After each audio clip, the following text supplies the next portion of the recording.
Bonjour, M. Khan. Bonjour, M. Ba, professeur de français et d'histoire géo. Bonjour, chers élèves. Avant tout, je vais d'abord commencer à remercier la télévision Info 15 qui nous a donné l'opportunité de parler, autrement dit de partager ce que nous avons avec nos élèves. Comme vous l'aviez dit tout à l'heure, c'est une émission vraiment qui rentre dans le cadre de l'éducation, qui rentre aussi dans le cadre d'améliorer le niveau des élèves. Parce qu'à travers ces synthèses, l'élève peut se limiter tout simplement à regarder ça et comprendre le cours. Comme vous venez tous de le dire, il y a aussi d'autres professeurs, d'autres éminents professeurs qui vont être interrogés pour qu'ils parlent soit sur la littérature, soit sur l'histoire géo et soit sur la philosophie. Mais aujourd'hui, pour magnifier, pour montrer aussi mon contentement sur ça, je vais d'abord faire appel à la citation d'André Gide dans la symphonie pastorale, lorsqu'il disait un homme a 100 brebis et que l'une des brebis s'égare, il reste une seule brebis, il laisse les 99 brebis et aille à la recherche de l'autre brebis qui s'est égarée. C'est pour montrer que ce brebis-là a de la valeur, a de l'importance. Donc ce que vous êtes en train de faire, M. Khan, vraiment a de la valeur, a de l'importance. Comme je l'ai dit à mon ami professeur, nous sommes seulement des jeunes qui veulent marquer notre empreinte sur l'éducation, parce que lui, c'est un professeur de français et d'histoire géo. On est dans le même institut de formation au métier de l'enseignement, un institut où on forme des professeurs. Raison pour laquelle moi je vais seulement essayer, parce que parler comme mes doyens professeurs le font, mais très difficile. Mais je vais essayer tout simplement de dire ce que Sénèque avait dit. Ce n'est pas parce que c'est difficile qu'on n'essaie pas, mais c'est parce qu'on n'essaie pas, c'est ça qui est difficile. Donc permettez-moi d'essayer. Donc comme vous l'avez dit tout à l'heure, on va faire une introduction sur la poésie. Un genre littéraire que beaucoup d'élèves n'aiment pas parce qu'ils disent que c'est difficile. La poésie n'est pas facile à comprendre comparée au roman et au théâtre. Mais pour parler de la poésie, il faut se dire, c'est quoi la poésie? Pourquoi la poésie? Quand est-ce qu'est née la poésie? Où est née aussi la poésie? Et je pense que cela a été déjà parlé en classe. D'abord, parlons de la date de naissance de la poésie. La date de naissance de la poésie. Je dis que la poésie est née depuis l'Antiquité. La poésie était considérée comme un chant. La poésie était considérée comme un chant. Autrement dit, la poésie était chantée. Maintenant, cela va nous revenir à dire où est née la poésie. Et j'ai dit ça aux élèves, je leur ai dit que on ne sait pas là où est née la poésie. Parce que la poésie est définie comme un chant. Et qu'on dit que tout le monde a chanté. Les Sérères ont chanté, les Grecs ont chanté, les Européens ont chanté.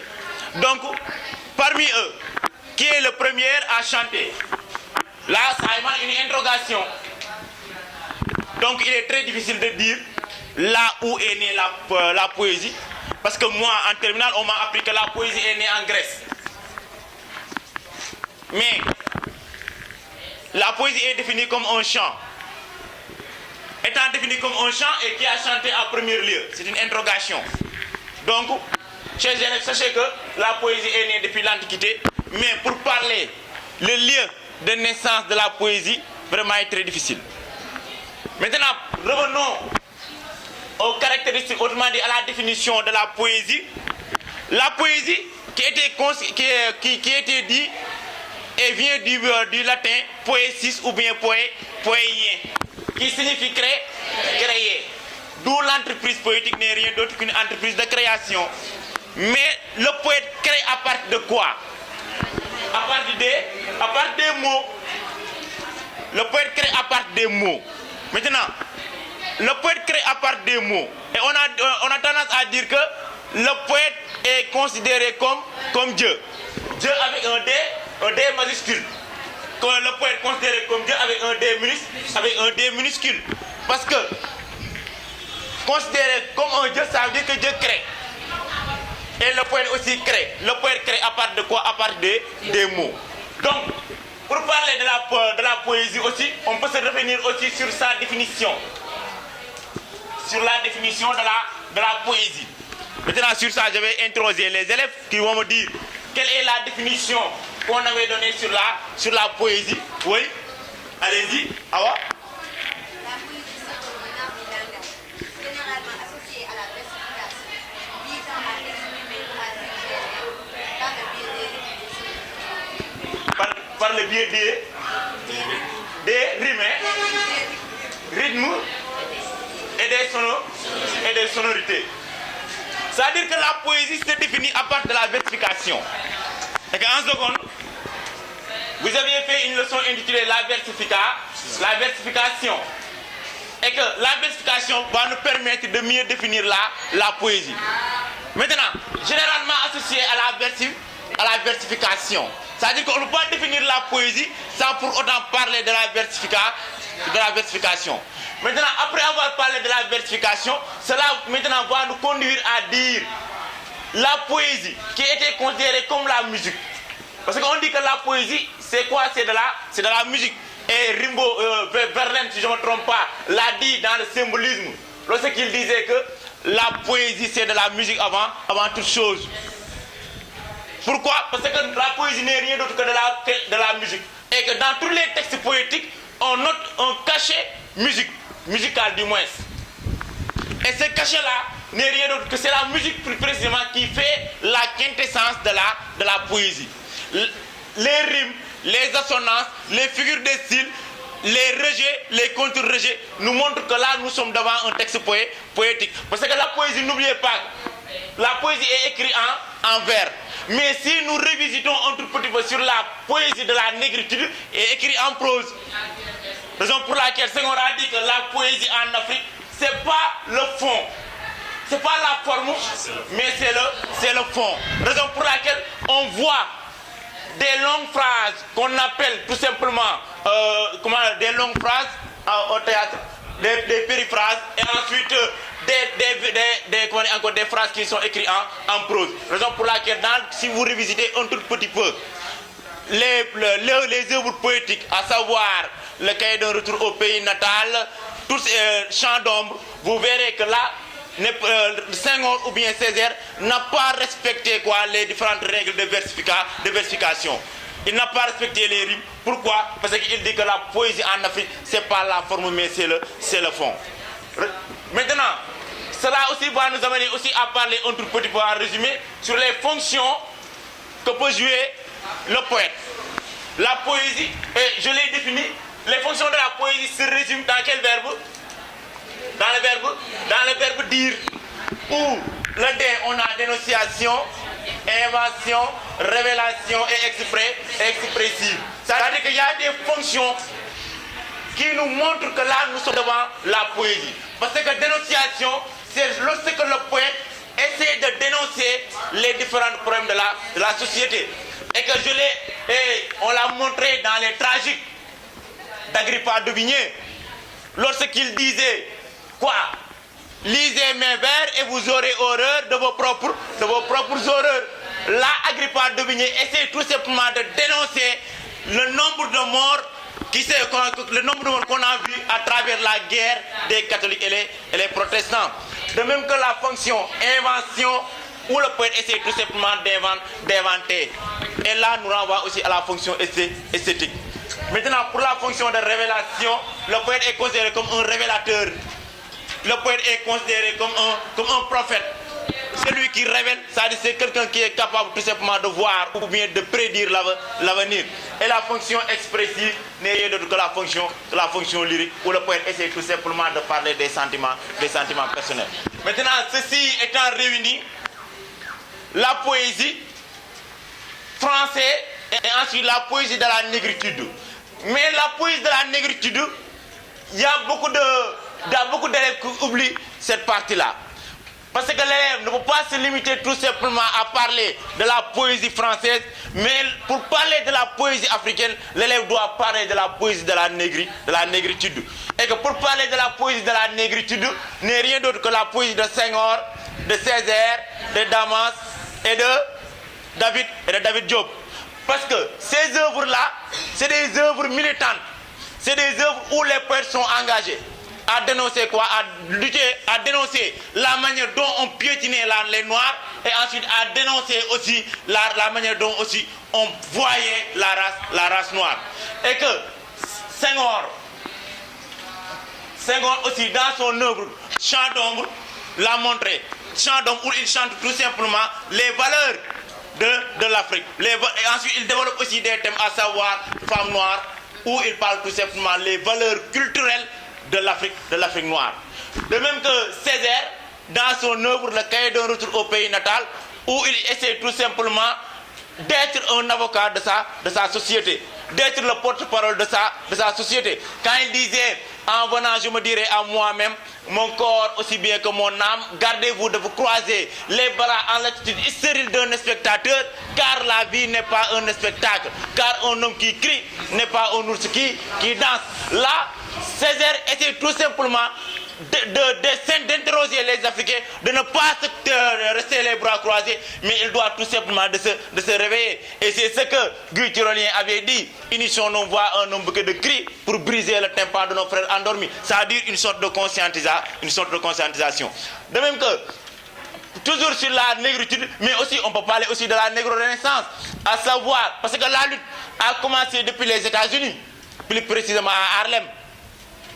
La lutte a commencé depuis les États-Unis, plus précisément à Harlem, où on a aussi Martin Luther King, Guy Tyrolien aussi. Ces gens-là aussi, c'est eux qui étaient les premiers à porter le flambeau pour lutter contre la race noire.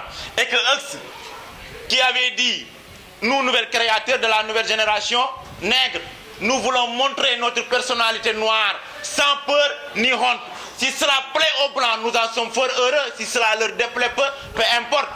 Où il essaie tout simplement d'être le porte-parole, d'être l'ambassadeur des Noirs. Martin Luther King aussi l'a fait aussi à travers des conférences où il essaie tout simplement de dire aux Noirs tout simplement de se relever, de ne pas toujours rester derrière. Car le Noir était considéré comme un barbare, quelqu'un qui ne sert à rien. Quelqu'un qui ne servait tout simplement au travail, du travail et ensuite le sexe. Parce que aux États-Unis, même l'alcool que les gens buvaient, il y avait de l'alcool qui était réservé seulement aux Noirs. Là, il y avait tout simplement une sorte de supériorité et une sorte d'infériorité. Maintenant, ces gens-là qui n'ont pas pu réussir à leur mission, là, le flambeau est revenu maintenant chez les Senghor, les Césaire et les Damas, qui ont commencé qui étaient partis en France pour continuer leurs études. Maintenant, à partir de là, ils ont formé un mouvement intitulé étudiants noirs, où ils essaient tout simplement aussi d'entrer ce que les autres, leurs frères avaient fait, les William D. Boys, les Huxley, ce qu'ils avaient fait tout simplement pour continuer la lutte, à aussi aider les Noirs. Maintenant, pour ces fonctions, parce que nous sommes devant une classe de terminale qui vont préparer le baccalauréat. Et qu'un élève ne peut pas préparer le baccalauréat sans pour autant avoir une mainmise de la poésie, sans pour autant avoir une mainmise du roman, sans pour autant avoir une mainmise du théâtre. Et d'une manière globale, une mainmise de la littérature. Parce que la littérature est considérée comme un jardin. Et qu'avec ce jardin-là, il y a des branches.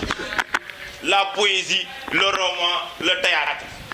Maintenant, comme qu'aujourd'hui, voilà, on va parler tout simplement de la poésie, on peut aussi passer à la littérature qui regroupe la poésie.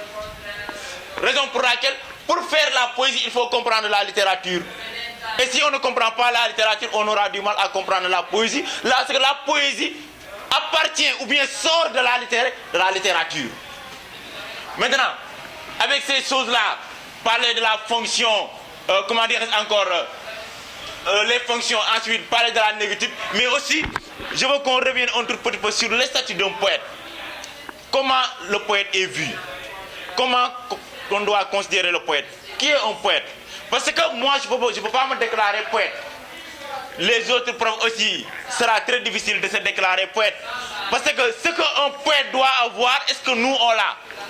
Parce que si le poète est considéré comme un dieu, ça veut dire qu'il y a quelque chose qui souffle le poète pour qu'il puisse écrire. Parce que le poète n'est pas considéré comme les romanciers. Parce que les romanciers sont considérés comme des journalistes. Les romanciers sont considérés comme les journalistes. Parce que les romanciers, voilà, pour anticiper un truc, les romanciers n'est rien de quelqu'un bon, qui écrit en prose, assez long, où dans l'œuvre il met des personnages narratifs, fictifs. Et que le journaliste aussi c'est la même chose.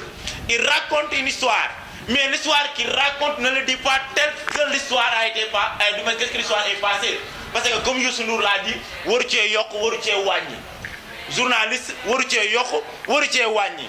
Mais journaliste day yokk day wàññi. Ok? Maintenant, c'est ce que le romancier fait aussi. Hein? Maintenant, le poète est qui? C'est pour ça que j'ai regardé une émission de Mouché Ndiaye où il dit que j'aime pas comment on nomme un poète. Parce que être un poète n'est pas donné à tout le monde. Pour être un poète, il faut être animé par un esprit. Et l'esprit là, on ne le connaît pas. Et c'est la raison pour laquelle Platon avait dit dans le Lion, le poète est quoi? Le poète est une chose sacrée, sainte et légère. Et il ne peut créer quand Dieu le pénètre et l'amène hors de lui-même.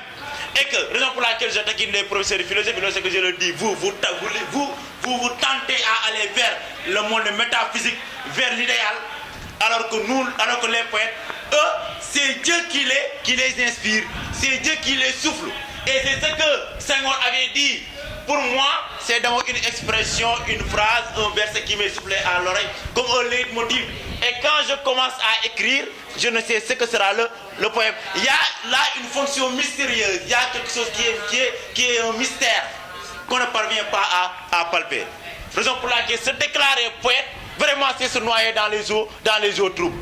Parce qu'un poète, ce qu'il a besoin, c'est seulement, je peux dire même, c'est seulement Dieu qui peut lui donner. Et là, c'est invisible. Raison pour laquelle je dis au professeur, j'en ai parlé à Coli, je lui ai dit que vraiment, je ne sais pas qu'est-ce que les poètes ont fait pour devenir un poète. Parce que tout ce dont on a dit, qu'un poète doit organiser, doit avoir, comment ces gens-là ont pu l'avoir? Et là, c'est une interrogation. Et raison pour laquelle la poésie n'est rien d'autre qu'une souffle mystérieuse. Il y a quelque chose qui souffle le poète. Et ce qui souffle le poète, vraiment, on ne le sait pas. C'est difficile à cerner.